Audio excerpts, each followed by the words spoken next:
gente! Estamos agora na segunda aula de Direitos Humanos. Eu sou a professora Dolores, estou ministrando a matéria com vocês e nessa segunda aula nós vamos ver a Declaração Universal dos Direitos Humanos.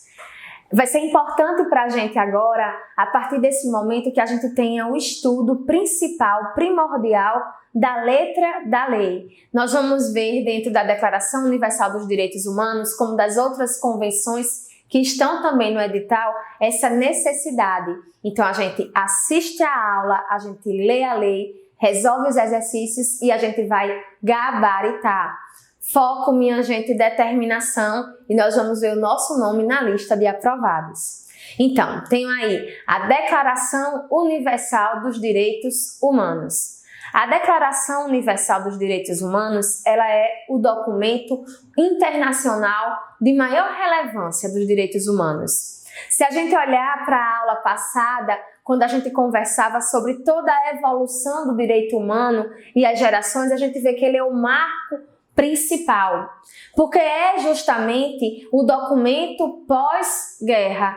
Ele é aquele que faz a definição do que seria, a partir de agora, verdadeiramente a universalização dos direitos humanos.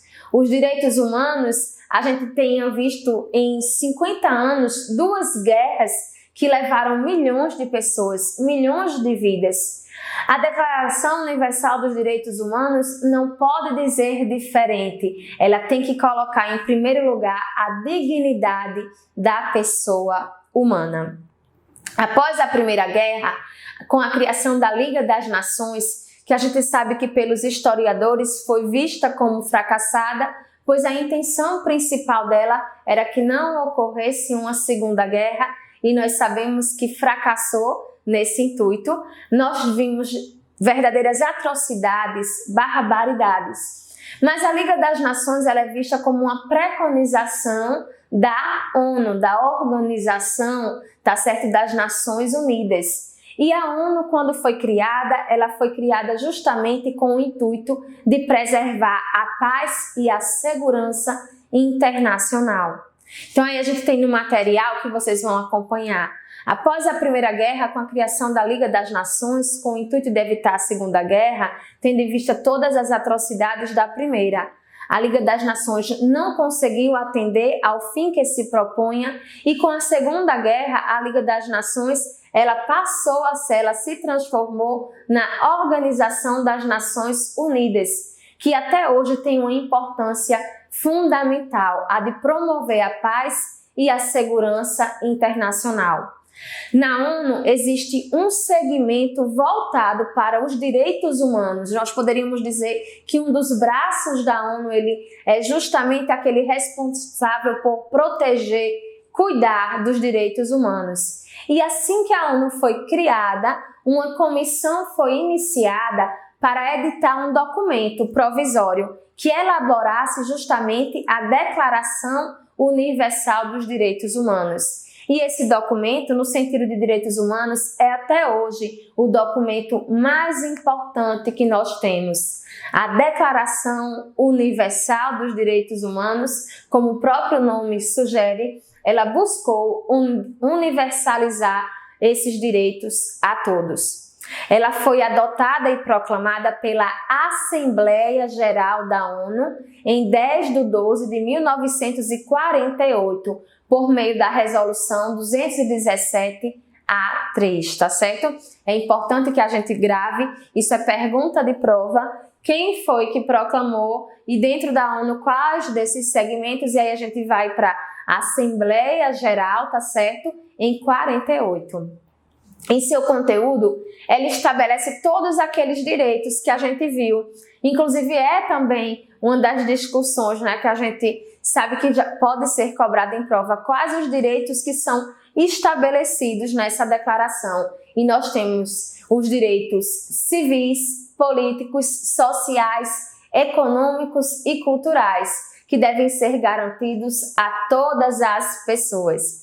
É importante que quando a gente vá vivenciando e construindo essa matéria gostosa que é os direitos humanos, a gente veja que na aula passada, quando a gente conversava sobre as características desse direito, a gente viu a universalidade, tá certo? A gente viu que ele é para todos e que deve ser exigido por todos.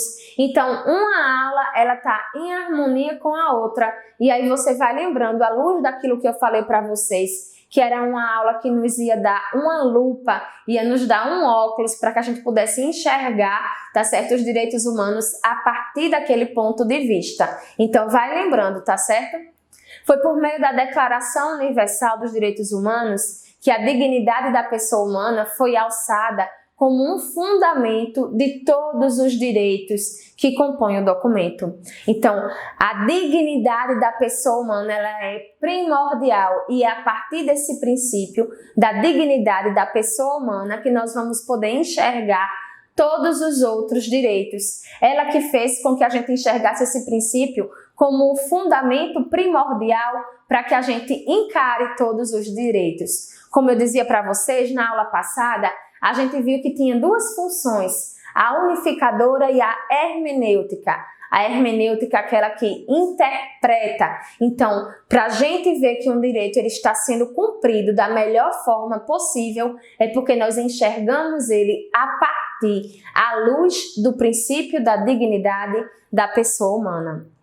A Declaração Universal dos Direitos Humanos influenciou de forma direta a elaboração das constituições que vigoram no âmbito interno dos Estados-membros, cabendo aqui destacar, em âmbito nacional, a nossa Constituição de 1988. Quando a gente se debruçar diante da letra da lei, nós vamos perceber que o nosso artigo 5º, ele é uma efervescência dos direitos humanos.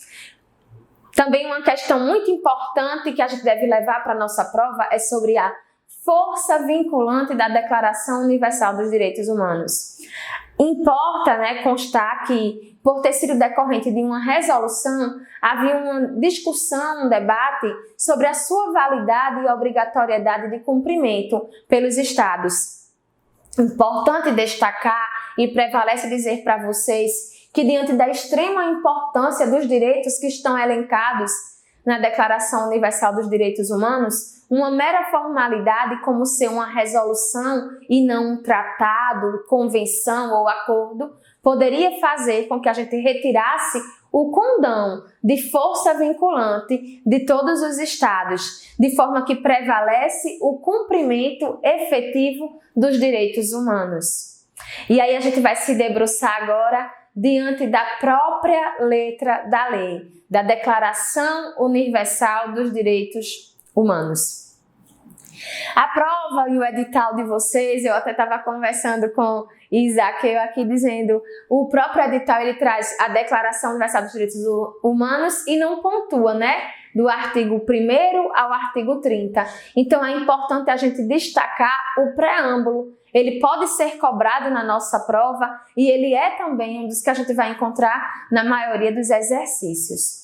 Então vamos para o preâmbulo da Declaração Universal dos Direitos Humanos. Nós temos na letra da lei, considerando que o reconhecimento da dignidade inerente e dos direitos iguais e inalienáveis de todos os membros da família humana é o fundamento da liberdade, justiça e paz no mundo. Acho que essa é uma das partes que pode ser mais cobrada, porque ele traz para a gente a demonstração de que a dignidade da pessoa humana é o elemento central, é o fundamento de toda a comunidade internacional. Continuando, no próprio preâmbulo, ele diz para a gente, considerando que o desprezo e o desrespeito pelos direitos humanos resultaram em atos bárbaros que ultrajaram a consciência da humanidade e que o advento de um mundo no qual os seres humanos gozem de liberdade de expressão e de crença e da liberdade do medo e da miséria foi proclamada como a mais alta aspiração do homem comum, considerando que é essencial para que o homem não seja obrigado a recorrer como último recurso à rebelião contra a tirania e a opressão, que os direitos humanos sejam protegidos pelo Estado de Direito. Aí a gente vê claramente o preâmbulo, ele destacando para a gente em que circunstâncias, em que momento histórico foi pautado, foi proclamado a Declaração Universal dos Direitos Humanos. Eu vou dizer para vocês DUDH, e vocês podem encontrar também essa terminação na prova, essa terminologia, como a gente encontrar a sigla, e até para ficar mais didático e mais fácil para a gente. Então, nota-se que as guerras mundiais impactaram o desenvolvimento da ONU, o surgimento da DUDH e a internacionalização dos direitos humanos. Tendo em vista as atrocidades e barbaridades cometidas, o mundo não podia continuar como estava, e a DUDH não podia dizer algo diferente que fosse colocar a dignidade da pessoa humana como elemento central. Também continuando no preâmbulo, considerando que é essencial para promover o desenvolvimento das relações amistosas entre as nações, considerando que os povos das Nações Unidas na Carta reafirmaram a sua fé nos direitos humanos fundamentais, na dignidade e no valor da pessoa humana e na igualdade de direitos entre homens e mulheres, e que decidiram promover o progresso social e melhores condições de vida em maior liberdade. Considerando que os Estados-membros se comprometeram a promover, em cooperação com as Nações Unidas, a promoção do respeito universal e observância dos direitos humanos e liberdades fundamentais. Considerando que uma compreensão comum desses direitos e liberdades é da maior importância para o pleno cumprimento desse compromisso.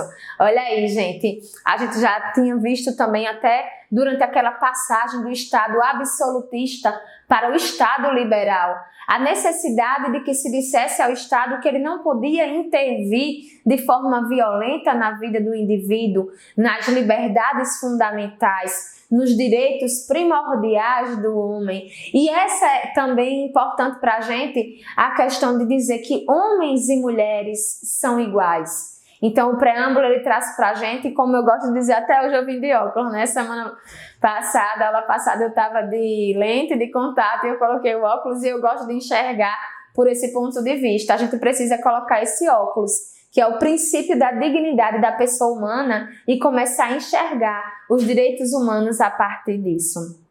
Destaca-se, durante essa que foi lida agora do preâmbulo, a pretensão de que os países estabeleçam relações amigáveis e compreendam a necessidade de defender os direitos humanos e as liberdades fundamentais. O preâmbulo encerra dizendo: agora, portanto, a Assembleia Geral proclama a presente Declaração Universal dos Direitos do Homem como um ideal comum a atingir por todos os povos e todas as nações, a fim de que todos os indivíduos e todos os órgãos da sociedade, tendo-a constantemente no espírito, se esforcem pelo ensino e pela educação, e por desenvolver o respeito por esses direitos e liberdades, e por promover, por medidas progressivas de ordem nacional e internacional, o seu reconhecimento e sua aplicação universais e efetivas, tanto entre as populações dos próprios Estados-membros,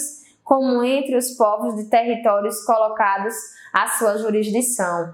Destaque para a implementação dos direitos, minha gente, que são previstos na Declaração Universal dos Direitos Humanos, em relação agora à instrução, à educação, ao ensino, relacionando eles também como um direito humano. Então, a gente agora vai para a própria letra da lei também, no seu artigo 1º. Eu vou destacar, e vocês vão perceber aí no material de vocês, gente, que eu fui colocando pontos como dividindo, elencando artigos que estão voltados, focados em alguns princípios que acredito que durante o nosso estudo de outras matérias aqui já são comuns para vocês, já são matéria de estudo.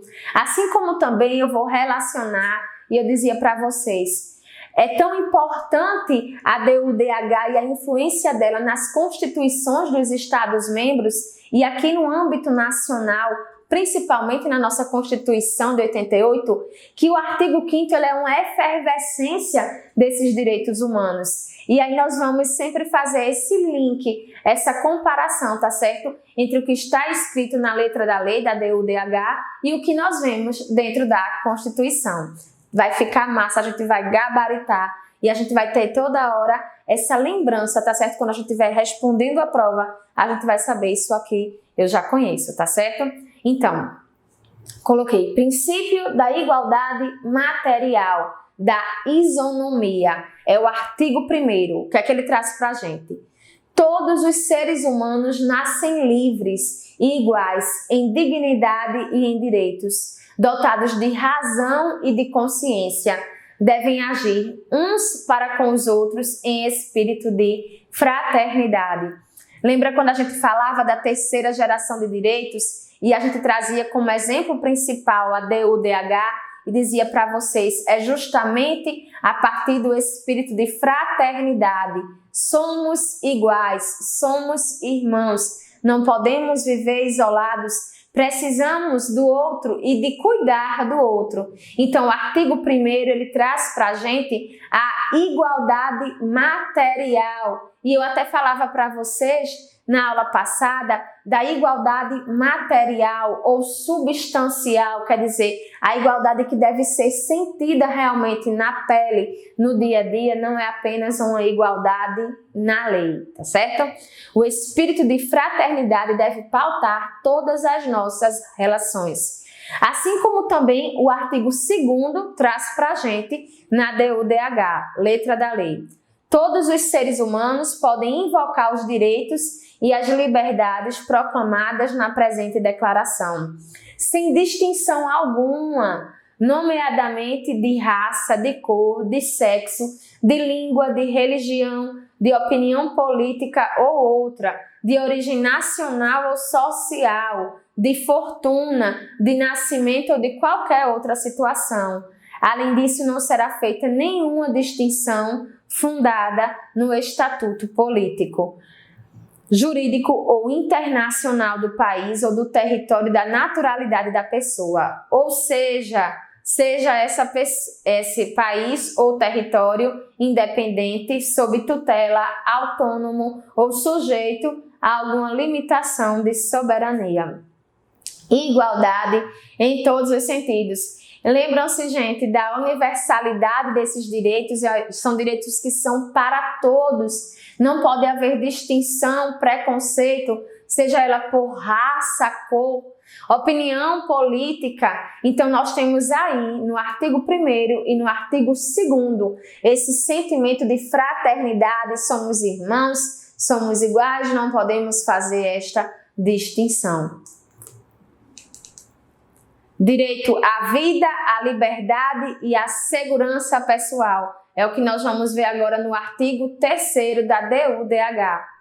Todo indivíduo tem direito à vida, à liberdade e à segurança pessoal. Vida, liberdade e segurança pessoal. A gente falou no início, a DUDH ela vai apresentar para a gente esses direitos civis, políticos, sociais e econômicos.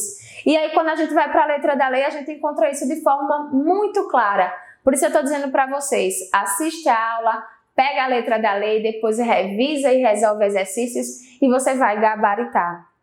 Assim como no artigo 3º, fazendo aquele link que eu falei para vocês com a Constituição Federal, em seu artigo 5º nós temos, no artigo 5º da Constituição, igualdade de todos perante a lei, inviolabilidade do direito à vida, à liberdade, à igualdade, à segurança e à propriedade, que é justamente aquele núcleo de direitos que eu disse para vocês que fazem parte dos direitos humanos e todos os seus desdobramentos.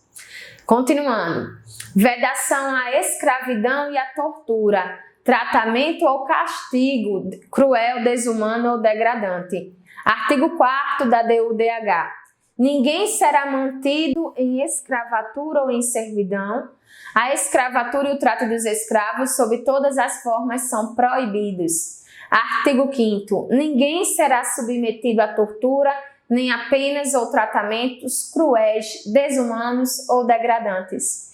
Gente, vocês lembram da aula passada, quando eu falava para vocês das características dos direitos humanos? E aí eu falei que era relativo, era o entendimento do STF, a gente viu isso, mas que havia na DUDH direitos que são de matéria absoluta. E eu trouxe como exemplos para vocês o artigo 4º e o artigo 5º da DUDH. A Declaração Universal, vindo daquela guerra, das barbaridades e de tudo que tinha acontecido, o mundo não era mais o mesmo e ela precisava impregnar a gente desse espírito de fraternidade. Então ela não podia dizer diferente, ela não podia titubear nem relativizar, ela tinha que dizer: não pode haver tortura, não pode haver escravidão. E o artigo 4º e o artigo 5º foram um exemplo que eu usei para vocês de matéria absoluta desses direitos humanos. Então eu tenho certeza que na hora da prova vocês não vão esquecer.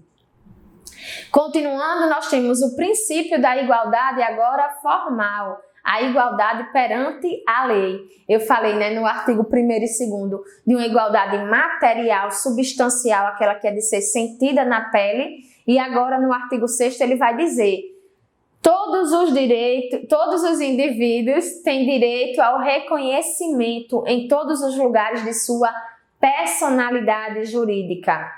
Na Constituição Federal de 88, a dignidade da pessoa humana é um dos fundamentos do Estado Democrático de Direito. No artigo 7º, agora, a gente continuando da DUDH, todos são iguais perante a lei e sem distinção. Têm direito à igual proteção da lei. Todos têm direito à proteção igual contra qualquer discriminação que viole a presente declaração e contra qualquer incitamento a tal discriminação.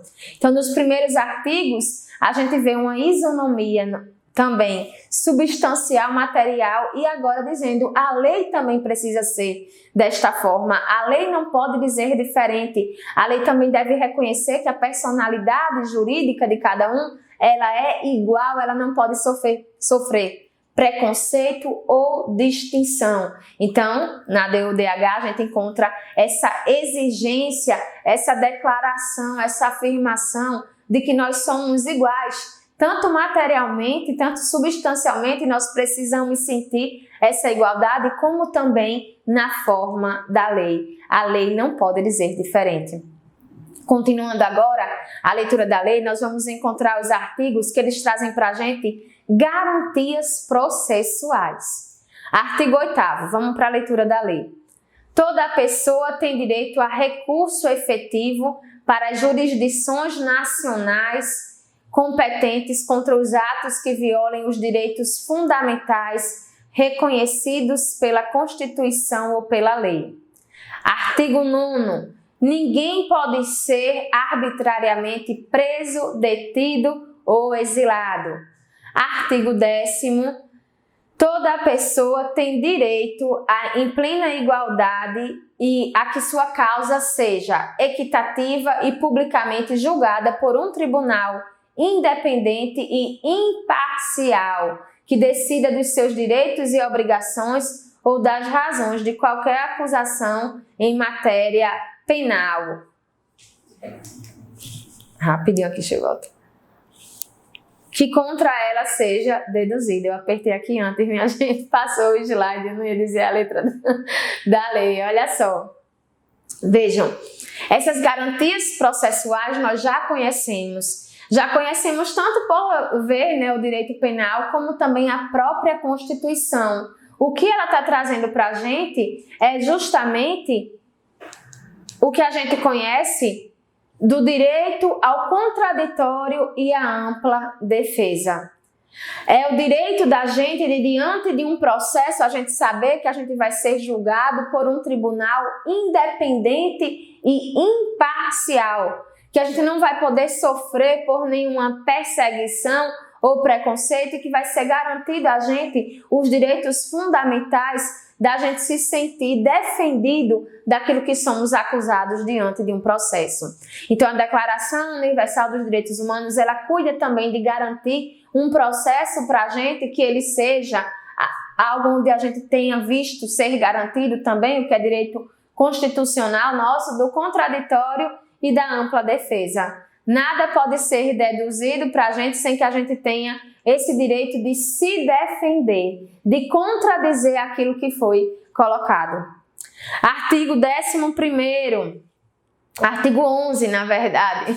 Toda pessoa acusada de um ato delituoso presume-se inocente até que a sua culpabilidade fique legalmente provada no decurso de um processo público em que todas as garantias necessárias de defesa lhe sejam asseguradas. Mais uma vez a gente vê aí, artigo 5º, direito ao contraditório e à ampla defesa. 2. Ninguém será condenado por ações ou omissões que no momento da sua prática não constituíam ato delituoso à face do direito interno ou internacional. Do mesmo modo, não será infligida pena mais grave do que a que era aplicável no momento em que o ato delituoso foi cometido. Aí o princípio da anterioridade da lei penal. Se eu cometo um delito, se eu tenho uma atitude que naquele momento, naquela hora, ela não era tipificada como um crime na nossa lei, eu não posso ser punido. Isso é uma segurança jurídica nossa, de que a lei ela deve ser anterior ao ato que é praticado para que ele seja enquadrado, tipificado como um crime. Agora, seguindo, nós temos artigo 12, direito à intimidade, à vida privada e à inviolabilidade domiciliar. Ninguém sofrerá intromissões arbitrárias na sua vida privada, na sua família, no seu domicílio ou na sua correspondência, nem ataques à sua honra e reputação. Contra tais intromissões ou ataques, toda pessoa tem direito à proteção da lei. A gente, quando estudou as gerações do direito, e eu falava para vocês que o direito ele tinha evoluído de certa forma até chegar à quarta geração, onde a gente encontrava os direitos novos. Eu falei para vocês que provavelmente em prova eles vão cobrar as 3 primeiras gerações, mas eu deixei delimitado que a quarta geração era a geração dos direitos novos. E para deixar isso bem fixado na nossa cabeça, eu falava assim: olha só, gente, a quarta geração desses direitos é justamente quando se entendeu que o indivíduo ele sabe tanto a dignidade dele que ele não quer que nem o Estado nem outros indivíduos possam interferir. Então, o artigo 12 ele traz para a gente que a gente não vai sofrer as intromissões arbitrárias na nossa vida privada, também na vida da nossa família, no seio do nosso domicílio, tá certo? A gente não vai ter o Estado, ele desrespeitando, ele violentando aquilo que é nosso direito, tanto o Estado como até outros indivíduos. Nós não podemos sofrer essas intromissões, esses ataques. Nós temos o direito a essa proteção e é um direito que está na letra da lei, tá aí no artigo 12, na DU/DH. Direito de ir e vir. Artigo 13. Toda pessoa tem o direito de livremente circular e escolher a sua residência no interior de um estado. 2. Toda pessoa tem o direito de abandonar o país em que se encontra, incluindo o seu, e o direito de regressar ao seu país. Aí constituindo para a gente também um dos pontos importantes sobre a nossa liberdade circular, escolher o estado em que a gente vai viver e poder regressar e poder voltar, incluindo no seu próprio país. A gente vai ficando aqui, gente, no artigo 13 da DU/DH, a gente vai encerrar esse bloco e espero vocês no próximo, onde a gente vai continuar a leitura da DU/DH, da letra da lei. Vamos gabaritar.